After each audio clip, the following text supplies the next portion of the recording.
ایک جادوگر نے اپنی توبہ کے بعد ایک عجیب حقیقت بیان کی۔ وہ کہتا ہے، میں جنات کو لوگوں پر جادو کرنے کے لیے بھیجا کرتا تھا۔ کچھ لوگ ایسے تھے جن پر جادو فوراً اثر کر جاتا تھا، لیکن کچھ کے بارے میں جنات واپس آ کر کہتے، ہم نے اس کی آواز سنی مگر اسے دیکھا نہیں۔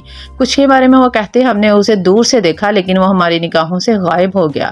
اور کچھ کے پاس جا کر وہ یوں لوٹتے، ہمیں وہ کہیں ملا ہی نہیں۔ میں نے مردہ طاقتور جنات کو بھیجا مگر وہ بھی ناکام ہو کر پلٹ آئے اور کہتے، ہم نے اسے پایا ہی نہیں۔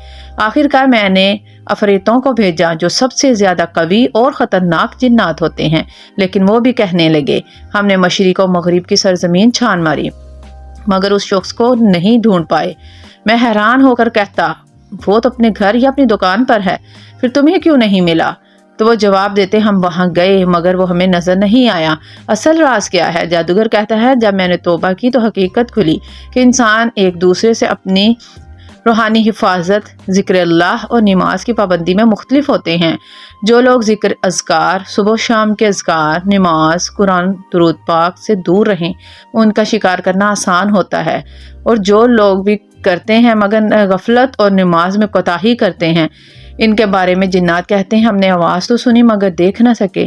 اور جو لوگ ہمیشہ ذکر و اذکار، نماز کے حصار میں رہتے ہیں، ان کے حقیقی جنات، ہم نے پوری زمین چھان ماری مگر اسے نہ ڈھونڈ سکے، یہاں تک کہ اگر وہ ان کے بیچ میں رہتے تب بھی انہیں دکھائی نہیں دیتے۔